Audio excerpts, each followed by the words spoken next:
Dobar dan, drage životni dizajnerice, dragi životni dizajneri. Ono o čemu ću danas govoriti je jako zanimljivo, jedna jako zanimljiva tema s kojom ste se, odnosno svaki čovjek se susreo sa ovom temom o kojoj ćemo danas govoriti. Ovoj temi odlučila jedna životna dizajnerica koja mi je postavila pitanja. Pitanje glasi: kako savladati netrpeljivost prema određenim osobama koje uporno nastoje da vas izbace iz takta i bude samo bijes u vama. Veliki pozdrav svima, dobar dan dragi moji, slobodno mi pišite u komentare. Drago mi je što se vidimo opet, što se zajedno družno. Pozdrav draga Jasmina, pozdrav svima. Dakle, ovo je jako zanimljiva tema, znam da će vam se svidjeti jer ćemo upravo o njoj razgovarati i još jednom ću samo postaviti pitanje, tako da znate o čemu ćemo točno govoriti. Ali svi smo ovo prošli, svi. Dakle, kako savladati netrpeljivost prema određenim osobama koje uporno nastoje da vas izbace iz takta i bude samo bijes u vama. Dakle, svi mi u našim životima imamo određene ljude koji na neki način nas izbacuju iz takta i koji bude bijes u nama, bijes, ljutnju. I sada je pitanje kako da mi to savladamo, kako da više ne reagiramo na njih, kako da više jednostavno ih ne doživljavamo. Kako da uspijemo da nas oni ne izbaci iz takta.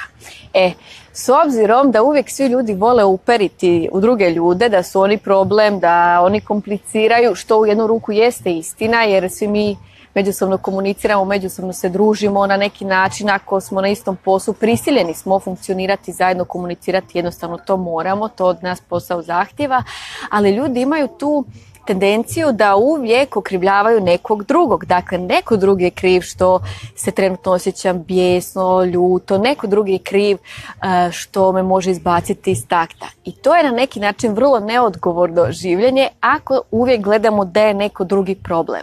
Ako osoba ima bijes u sebi, bijesna na nešto, dakle ako osoba ima nešto u sebi, recimo poput bijesa, svi imamo, onda ona treba reći: a zašto se ja osjećam bijesno? Zašto me neko izbacuje iz takta? Zašto ja imam bijes u sebi? Što se tu događa? Dakle, smisao je da uvijek se okrenemo unutar sebe, da istražimo zašto se to događa, zašto na neke ljude reagiramo, zašto dozvoljavamo da nas neko izbaci iz takta. Koji je to okidač kad nas neko izbaci iz takta? Dakle, uvijek postoje ti ljudi koji znaju, baš pogode tu Ahilovu petu pa nas vrlo lako i brzo izbaci iz takta. Ali ako nas oni izbace, znači mi im dopuštamo da nas oni izbace. Ako neko nama budi bijes, što točno u nama budi bijes? Što je to u pitanju? Dakle, trebamo uvijek sve okrenuti na nas same, što znači da trebamo se okrenuti prema sebi. Ispitati što se to događa u našoj glavi, što se to događa u našem tijelu, u našoj duši, što nas to iritira, što nas to smeta, što nas to muči, što nam to otežava življenje. Jer drugi ljudi jesu ogledalo od nas samih i drugi ljudi nam zaista pomažu da mi malo više razmislimo o sebi. Da malo više budemo svjesni ako se lako damo izbaciti iz takta da možda nismo toliko stabilni ljudi, stabilne osobe. Ako lako neko nama budi bijes, znači njegujemo bijes u sebi. I umjesto da stalno krivljujemo nekoga, nešto izvana, idemo se okrenuti prema sebi. I to se neće svidjeti onim ljudima koji vole biti žrtve, vole glumiti žrtve, okrivljavati sve druge, govoriti kako im je teško, ali će se svidjeti onim ljudima koji će reći: ok, ja dopuštam da me neko iritira, ja dopuštam da me neko izbaci iz takta, ja dopuštam da neko budi bijes u meni. Hajde da vidim zašto ja to dopuštam, što se tu događa. Dakle, ta introspekcija, da istražite što je to u vašoj razini svijesti, što se to događa s vama. Ključna stvar, baš upravo kod ove netrpeljivosti, ako ne možete biti pored nekih ljudi, znači nešto vam jako smeta. Ali onda istražite što vam to smeta. Jer ono što vam smeta kod drugih imate i vi sami. Dakle, malo više istražite, budite taj promatrač, što znači primjenjujte mindfulness. Što mi smeta kod te osobe? Zašto mi to smeta kod te osobe? Pitanje zašto je jako moćno. Kaže Marija, mene moj muž izbacuje iz takta. Kada te izbacuje iz takta? Što muž radi ili što neka osoba radi kada vas izbaci iz takta? preispitajte to, malo analizirajte. Dakle, što određena osoba radi što vas izbacuje iz takta? Da li vas avion, da li vas buka izbacuje iz takta? Da li vas tuđa opuštenost, smirenost izbacuje iz takta? Da li vas tuđe nestrpljenje, nerazumijevanje izbacuje iz takta? Kako bismo mogli prevazići mnoge probleme u našim životima i mnoge probleme u komunikaciji s drugim ljudima, najvažnije je da budemo svjesni i da imamo razumijevanje. Sada ću vam pročitati citat koji sam nedavno stavila na svojoj Facebook stranici Marijana May i vrlo je moćan. I ovaj citat je u biti i odgovor na ovo pitanje kojem danas govorimo. Dakle, strpljenje je kada biste mogli biti ljuti, ali odlučite razumjeti. Strpljenje je kada biste mogli biti ljuti, kada imate i pravo biti ljuti i bijesni, ali vi odlučite razumjeti. To je moćno. To je preuzimanje odgovornosti i svjesno življenje. Da nećete samo reagirati iz navike, biti neodgovorni ljudi, već ćete razumjeti, pokušati razumjeti, ok, ta osoba, osjećam netrpeljivost prema toj osobi, zašto ja osjećam? Hajde idem razumjeti što se to događa sa mnom, što me to iritira kod druge osobe, idem razumjeti, jer ako se mi stavimo u poziciju da nam neko smeta, da nas iritira, da nas izbacuje iz takta, da stvara bijes u nama, mi automatski tu osobu definiramo kao neprijatelja. I onda gajimo upravo tu netrpeljivost i mržnju, negativne emocije, imamo negativne misli, osjećaje i ta osoba to osjeti i onda je još gora i još gora, razumijete? Ali ako mi pokušamo umjesto osuđivanja, okrivljavanja, uperivanja prstom, razumjeti, to znači da ćemo odlučiti biti strpljivi. A kada odlučimo biti strpljivi, znači nema netrpeljivosti. Da, evo, pitanje jedno kaže Amna, konkretno Marijana, smeta mi uplitanje moje zave odgoj mog djeteta, tipa kad sam preslačila dijete, kad se treba dojiti u koliko sati, to nije samo jednom, to se dešava permanentno i tako dalje. To da, mnogi ljudi se upliću u tuđe živote zato što smatraju da imaju prava uplitati se. Ovo je više obiteljski problem, znači ovo je obiteljski problem što znači kakva je komunikacija sa zaovom. Znači ona želi dati do znanja da ona nešto zna, da nju treba slušati, da je mudrija pošto ima više iskustva i onda ona želi biti uključena u život, ali ako se izbacuje iz tog života, ona osjeća strah da će biti izbačena i onda je još više gramziva. Ali ako imate baš to razumijevanje, ok, zašto to ta osoba radi, što mi ta osoba pokušava govoriti, na što me navodi, možda toj osobi zaista treba malo više se odnositi prema toj osobi s ljubavlju i razumijevanjem i poštovanjem i onda neće toliko biti naporna. Jer čim mi odbijamo neke ljude, to neke ljude užasno iritira i onda su još gori prema nama. Ali ako budemo na neki način ti promatrači da vidimo, ok, što se nalazi u pozadini ponašanja te osobe. Možda želi pomoći, ali ne zna na pravilan način i onda se možda trudi silom pomoći jer želi se čuti, želi da ima pažnju, želi da je njeno mišljenje važno jer može doprinijeti na određen način. Ali ako vi odmah stavite zid i to vam sve smeta, ta osoba postaje nervozna, postaje napeta i onda još više vrši pritisak.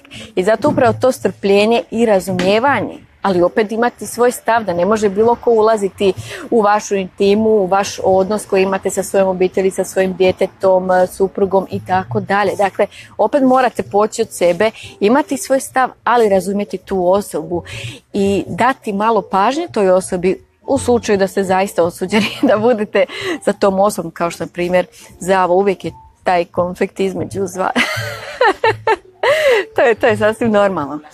Tako da više razumijevanja. Zašto neka osoba to radi? Zašto to radi? Što pokušava? Što njeno djelo govori?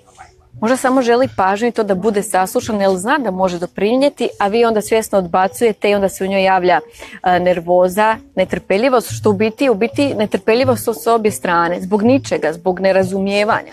Ali kada bi bilo razumijevanja, bilo bi puno lakše. Naravno, nije lako razumjeti, zato većina ljudi uvijek osuđuje, kritizira, okrivljuje. Nije lako razumjeti. Ljudi uvijek pokušavaju staviti svoje stavove, svoje mišljenje, svoje potrebe i želje i ispred tuđi i ne žele razumjeti. Evo ja ću vam dati svoj primjer, ja primam veliki broj privatnih poruka, privatnih mailova na sve žive strane. Ja imam dnevno nekoliko stotina i stotina poruka. Ja fizički ne mogu odgovoriti na sve i ja znam da neki ljudi će razumjeti, a neki neće. Oni koji neće razumjeti su vjerojatno oni koji skoro nikad ništa ne dobivaju, nikakve poruke. Nemaju iskustvo što znači primati puno poruka i puno mailova i onda će možda gajiti mržnju, možda će biti ljuti što ne dobiju odgovor, dok oni drugi koji znaju kako je to primati puno, imaju jednostavno razumijevanja i uvijek se trude ući u tuđe cipele, svima je puno lakša komunikacija i bolja komunikacija, ali opet mi na neki način možemo utjecati na jedne i na druge, ali samo svojim primjerom. Dakle, uvijek će biti razumijevanja i uvijek će biti nerazumijevanja, ali vi pokušajte razumjeti zato što će biti bolje vama i zato što postoji mogućnost da ćete onda imati bolji odnos sa drugima. Ako već komunicirate uživo, to je puno jednostavnije, ali nekima je puno kompliciranije.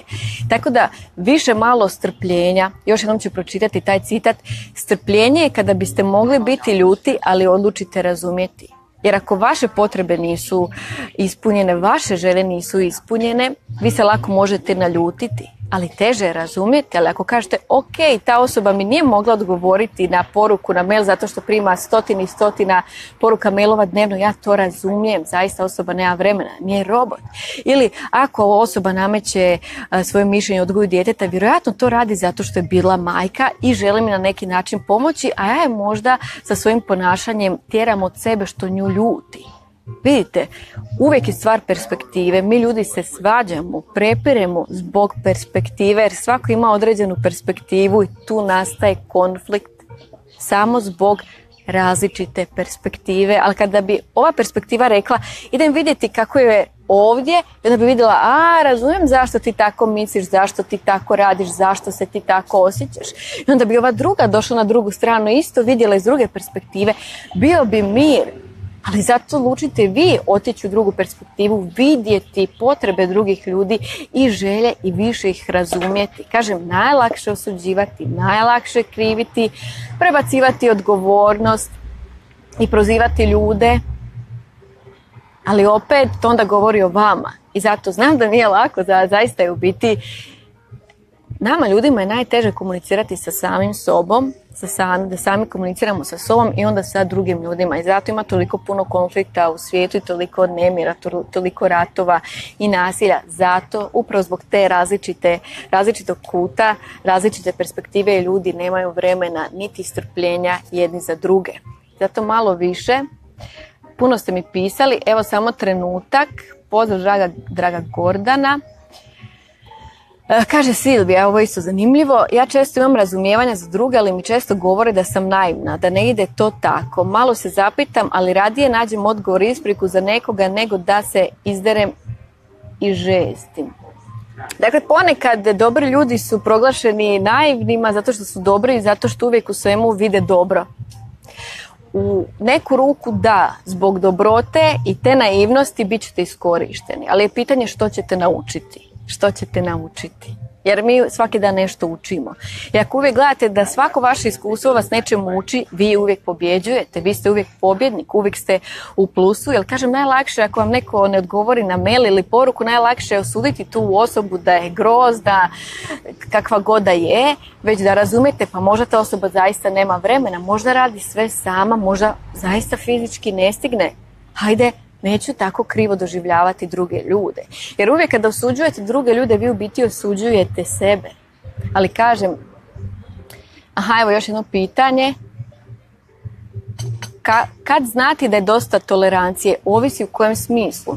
Znači, opet je stvar u kojem smislu tolerancije. Mi možemo tolerirati nečije ponašanje, ali recimo ako nečije ponašanje prevazilazi normalno ponašanje, što znači da osoba postane fizički nasilna, tu onda više nema toleriranja zato što smo mi svi dužni pobriniti se za sebe. Dakle, svaka osoba je odgovorna za sebe i dužna je pobriniti se za sebe. Ako je neko u vrlo teškom stanju psihičkom, dakle možda i duševni i psihički bolesnik i ne zna šta radi, nije svjesna osoba i dakle može počiniti veliki zločin, vi morate pobjeći, nema tu onda toleriranja, dakle ovisi o situaciji.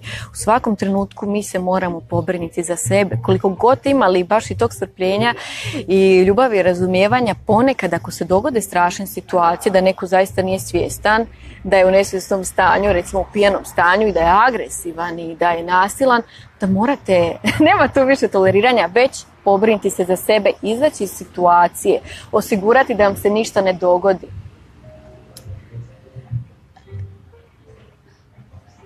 Da, kaže Marija, mislim da ti biraš i to je izbor, da li ćeš biti iskorišten zbog dobrote ili ne. Isto tako sve ovisi. Ako nekome pomognete i očekujete nešto za uzvrat i ne dobijete za uzvrat, vi ćete se osjećati iskorišteno.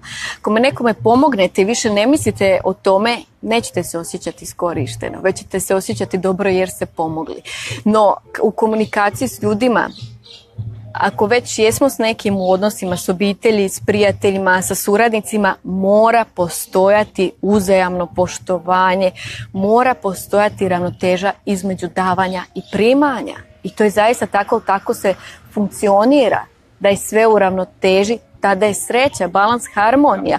Jer ako recimo sa nekim suradnikom vi stalno dajete sve živo, a taj suradnik to ne cijeni, nije zahvalan i ne uzvraća, onda na neki način ćete se osjećati iskorišteno jer nema ravnoteže, tako da ponekad zaista treba smisao da se uvijek izbalansira. Ako u prosjeku nekom date novac, naravno da nećete se osjećati iskorišteno ako ste mu dali, nećete očekivati da će vam vratiti novac, vi ste to učinili da biste se bolje osjećali, jer želite pomoći drugom ljudskom biću, ali upravo u poslovanju, u obiteljima i u svemu mora biti uspostavljena ravnoteža i mora biti poštovanje, što znači da razumijemo jedni druge, da smo zahvalni na ono što uradimo i da uvijek doprinosimo. Jer ako neko stalno uzima i crpi od drugih, a ne daje, ne doprinosi, onda iscrpljuje druge. Znači ne pomaže, ne doprinosi rastu. A cilj je da se raste. Kako bi se raslo mora biti uspostavljena ravnoteža. Kaže Smina, a nečija šutnja kad znaš da je nekome stalo, a ne želi to pokazati. Kažem, mi ljudi smo prezanimljivi i ponekad predosadni i prenaporni zato što ljudi ne znaju sa svojim emocijama, ne znaju sa sobom, ne znaju sa svojim emocijama, ne znaju se zauzeti za sebe i igraju igrice. Nekome je stalo, ali ne želi to pokazati. Zar nije to vrlo nezrelo ponašanje? Evo sad ću vam ispričati, nalazim se u jednom prekrasnom kafiću.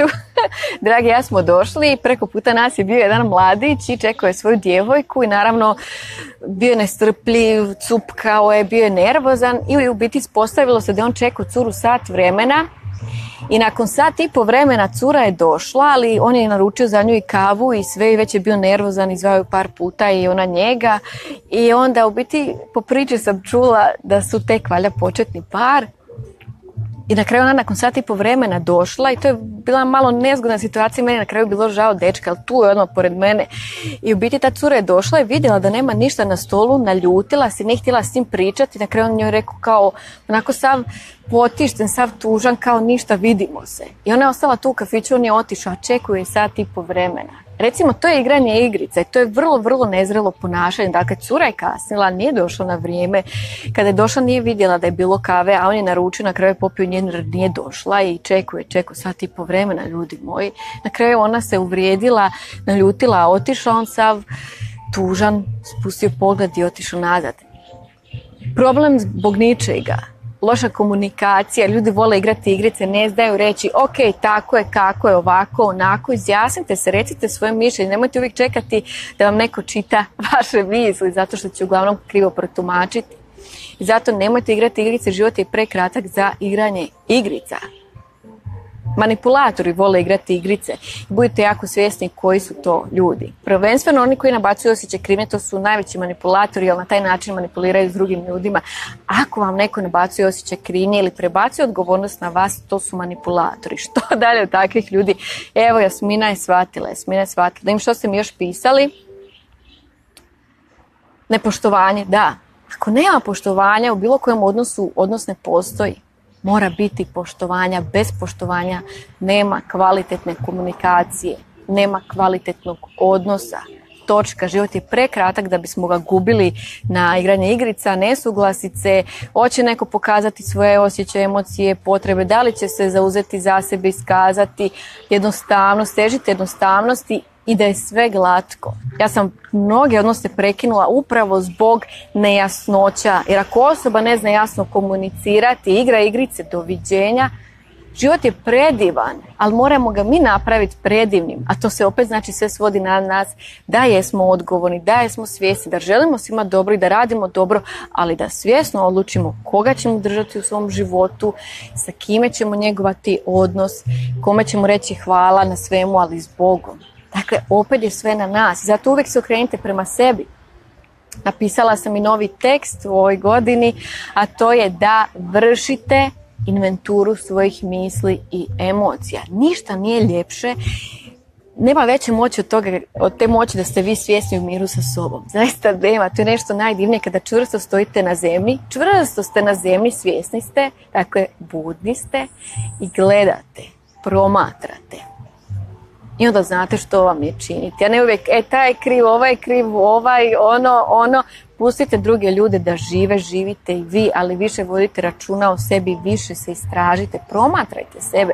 Ništa nije zanimljivije od ljudskog ponašanja. Ja obožavam ljude, obožavam ljudsko ponašanje i stalno studiram na tome i mene to iznimno veseli. Dakle, ali najviše promatram sebe i ponekad se iznenadim sa svojim ponašanjem, ali onda se uvijek nasmijem i kažem baš zanimljivo. Mi ljudi smo fantastični, pre zanimljivi. Aha, još Jadranka kaže, mnogima smeta što sam nasmijana. Kome smeta što si nasmijana? Osobama koje se ne umiju smijati, koje se ne znaju smijati, koje su toliko u svojoj patnji i negativi, da njima smeta sreća, njima smeta svjetlo, njima smeta radost, ljepota, to ljudima smeta. Zamislite, zar nije to tužno da nekome smeta nasmijana osoba?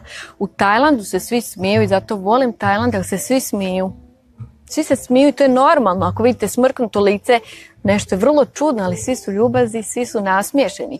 I ja kad se vratim iz Tajlanda, ja sam uvijek nasmiješena. Sve i dođem kod nas na Balkan, svi gledaju, vidi šta se ova smije, zašto mi se smije, šta se događa. Pogledajte naše društvo, što se to dogodilo s nama. Isključite televiziju, uključite mozak, više se okrenite ka sebi i osmijeh je prirodan.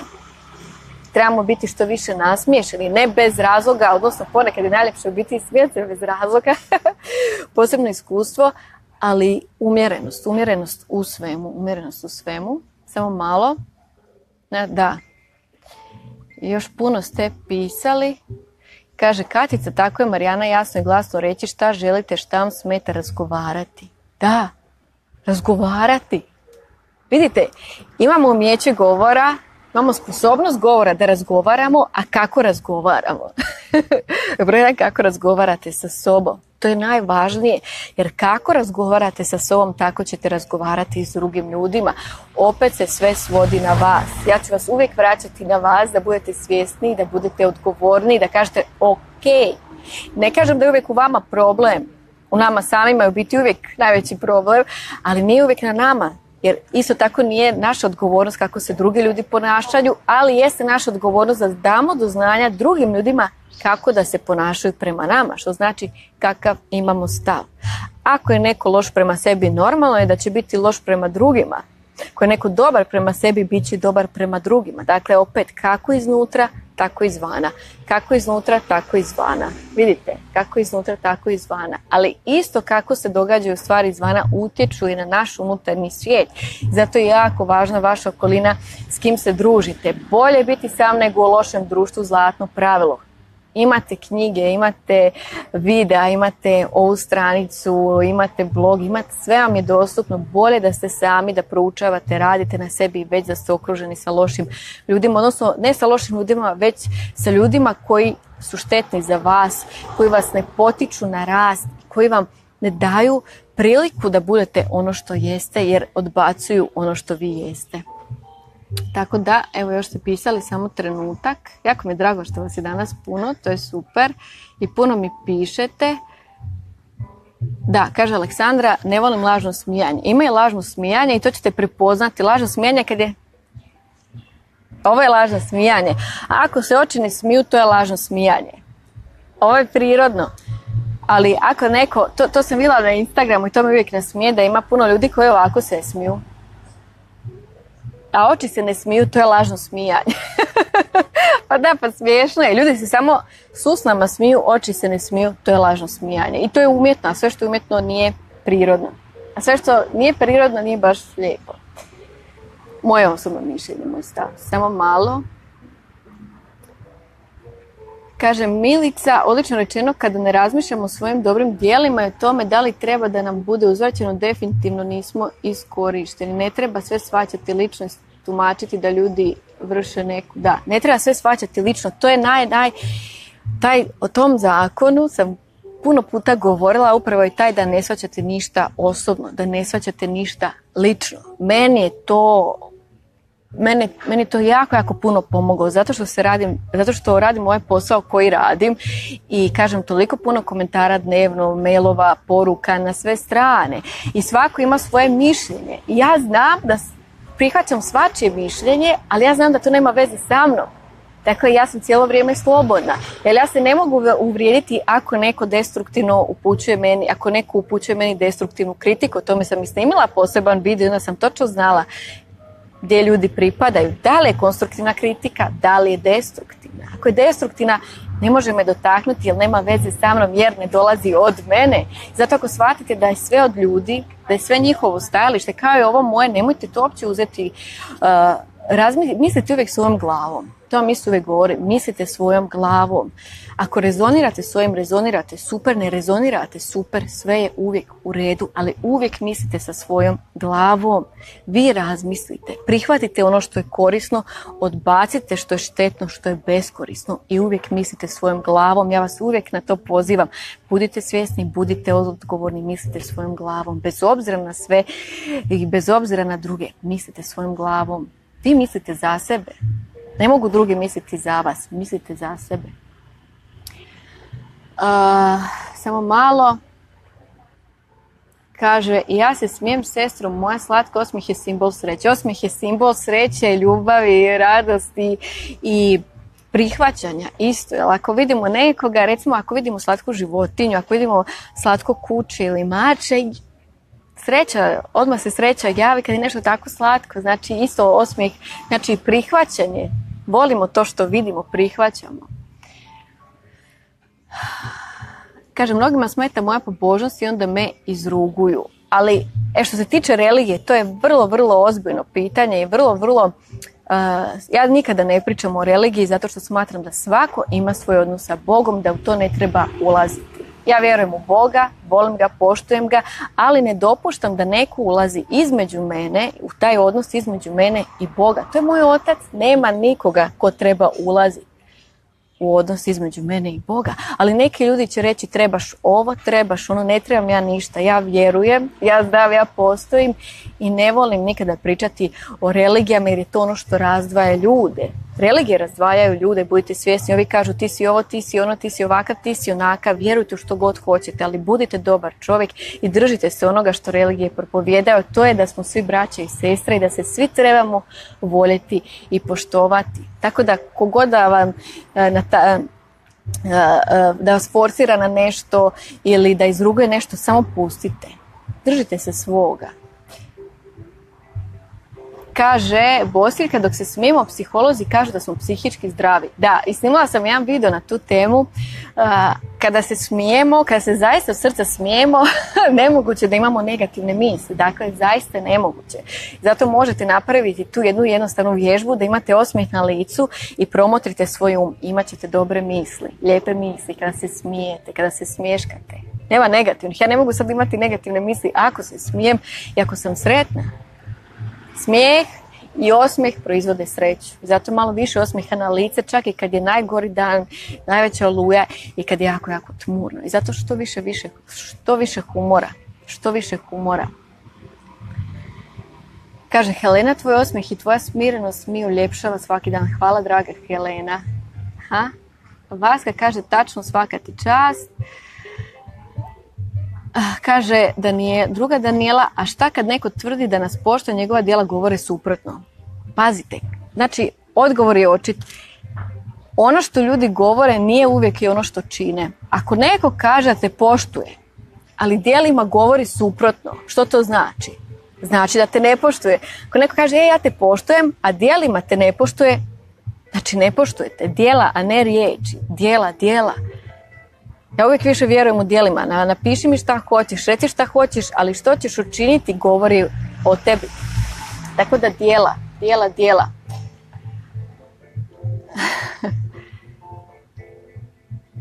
Kaže, Ana, moji prijatelji su stalno ljubomorni što ja imam uspjeh u životu, kako tad postupiti? Ako broj 1, ja ih ne bi nazvala prijateljima, jer pravi prijatelj se raduje uspjesima. Pravi prijatelj će se radovati tvojim uspjesima, slaviti tvoje uspjehe i motivirati te da još više doživiš uspjehe i pomoći ti da izgradiš uspjeh. Prijatelji koji su ljubomorni na tvoj uspjehe nisu prijatelji. Tu nema ljubavi, tu opet nema poštovanja. Ako neko ne slavi tvoj uspjeh, nije sretan zbog tebe, to ne može biti prijatelj. Ako u odnosu ima ljubomore, tu nema prijateljstva. Ljudi moji, probudite se. Šta je ovo danas? Ako je neko ljubomoran na vas, na vaš uspjeh, kako vam može biti prijatelj? Kako vam može želiti dobro ako je ljubomoran i zavidan? Pa to nema ni p od prijatelja. Ni p od prijatelja. Da... Tako je, niko ne može da me povrijedi bez moje dozvole. Niko ne može da vas povrijedi bez vašeg dopuštenja. Niko ne može probuditi u vama osjećaj manje vrijednosti bez vašeg dopuštenja. Dakle, introspekcija, okrenite se ka sebi. Kaže Bosiljka, lako je Ana biti ljubomoran. Vrlo je lako biti ljubomoran, zavidan, tužan, nesretan. To je vrlo lako. U biti ništa čovjek ne treba raditi, ali kad osoba radi, kad je zaista zaposlena, kada ima viziju u životu, kada ima misiju, kada zna što želi, pomaže velikom broju ljudi, ona nema vremena za takve gluposti, jer to zaista jesu gluposti. Ako je neko ljubomoran i zavidan, nije zadovoljan sa svojim životom i u biti oduzima od sebe, a to ne shvaća.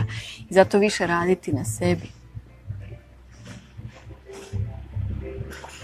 Dobro, vi ste jako, kaže Branka Osmeh otvara sva vrata. Zlako kaže kako da se motiviraš, fali motivacije. Ljudi se motiviraju na dva načina, da dobiju nešto što žele ili da izbjegnu da ne dobiju ono što ne žele. U kojoj ste grupi? Da li ćete ići za nečim što želite i to će vas motivirati, želim ovo, želim ostvariti taj cilj, to će vas motivirati, ili većinu ljudi motivira to, ne želim da mi se dogodi to. Neko želi, to ga motivira, neko želi nešto izbjeći, nešto ne želi i onda ga to motivira. Vidite u kojoj ste grupi. Vi ste jako puno pisali, samo malo.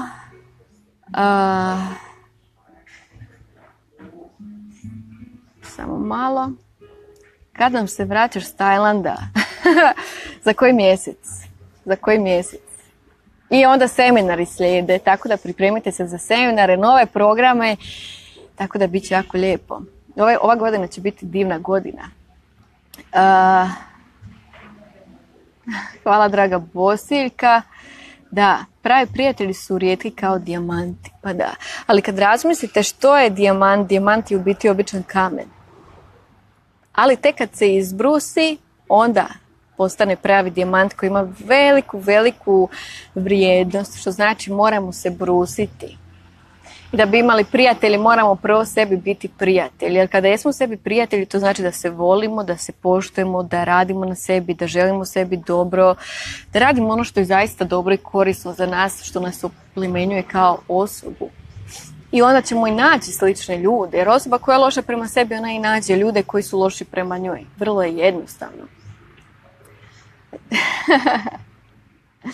Pa da, tako da dragi moji, budite svjesni da je strpljenje je kada biste mogli biti ljuti, ali odlučite razumjeti, zato što više unesite razumijevanja prema sebi, prema drugim ljudima.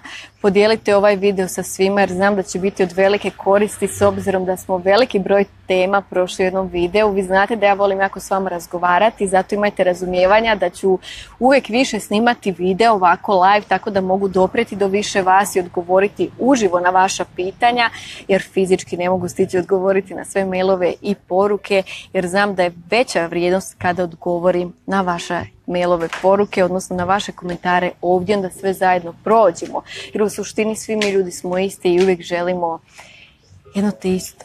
jedno te isto. Tako da, a to je da smo zdravi, da smo sretni, da smo u miru, u obilju, da smo okruženi s voljnim ljudima i da radimo ono što volimo. Svi mi to želimo, ali pitanje je koliko radimo da to ostvarimo. I uvijek budete svjesni da uvijek vi svakodnevno izabirete da li ćete biti sretni ili nećete. Dakle, sreća je više stvar izbora. I sreća je popratna pojava, ona prati hrabri i odvažne ljude koji izađu iz zone komfora i koji nešto naprave. Koji se uvijek znaju zauzeti za sebe, što ponekad zaista nije lako, pogotovo ako ste sami u lošoj okolini, ali dužni ste to, dugujete to sebi. I zato budete svjesni da zaslužujete sve najbolje i više radite na sebi. Što znači ključno da meditirate. O meditaciji sam snimala brojna videa, imate na YouTube kanalu, na blogu Moj životni dizajn. Proučite, učite, radite i u konačnici uvijek mislite svojom glavom jer ste odgovorni za sebe. Tako da više svjesno i odgovorno življenje i naravno podijelite ovaj video sa drugima, znam da će mi biti od velike koristi. Ja vam želim sve najljepše, vidimo se u idućem videu i naravno uživajte u današnjem danu. Evo veliki pozdrav dragi ljudi od mene, vidimo se.